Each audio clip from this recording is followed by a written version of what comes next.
السلام علیکم ورحمۃ اللہ وبرکاتہ۔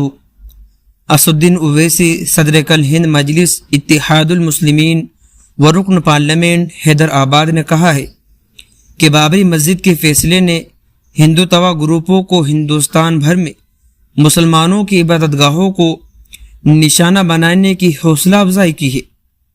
بیرسٹر اسد الدین اویسی ایم پی صدر مجلس نے جامع مسجد سنبھل کو نشانہ بنانے، اس مسجد کے نیچے مندر ہونے کے دعوے پر مقامی عدالت کی جانب سے فرقہ پرستوں کی درخواست کو قبول کر لینے پر ایکس پلیٹ فارم پر اپنے ایک پوسٹ میں کہا کہ اتر پردیش کے سنبھل کے چندوسی میں واقع شاہی جامع مسجد کا معاملہ اس کا واضح ثبوت ہے کہ شر پسندوں کی جانب سے مقامی عدالت میں درخواست جمع کرائی جانے کے 3 گھنٹے کے اندر شیع الجز مسجد کی جگہ پر ابتدائی سروے کا حکم دے دیا تاکہ یہ معلوم کیا جا سکے کیا یہ مسجد کی تعمیر کے لیے اس جگہ مندر کو منہدم کیا گیا ہے یا نہیں۔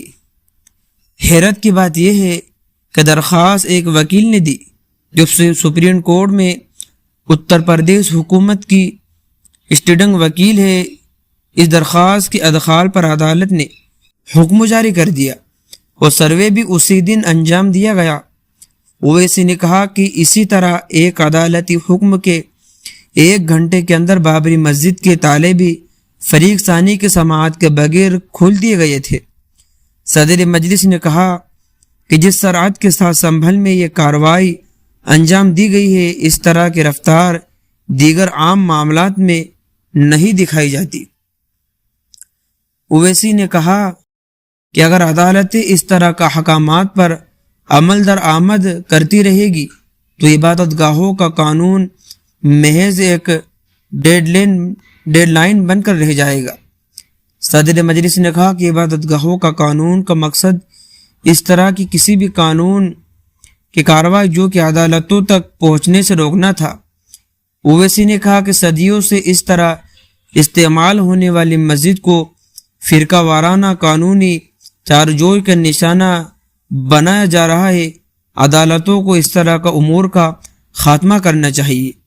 تو دوستو، اس ویڈیو کو جتنا ہو سکے شیئر کر دیجئے، اور آپ ہمارے چینل پر نئے ہو تو اس کو سبسکرائب بھی کر لیجئے۔ انشاءاللہ جتنی بھی حقیقت کی نیوز آتی ہے اور جتنی بھی حق و سچ نیوز ہوتی ہے وہی ہمارے چینل پر آپ کو دیکھنے کے لیے ملتی ہے۔ تو دوستو، آپ سے گزارش ہے کہ اس چینل کو ضرور سے سبسکرائب کر لیں۔ ملتے ہیں نیکسٹ ویڈیو میں۔ السلام علیکم۔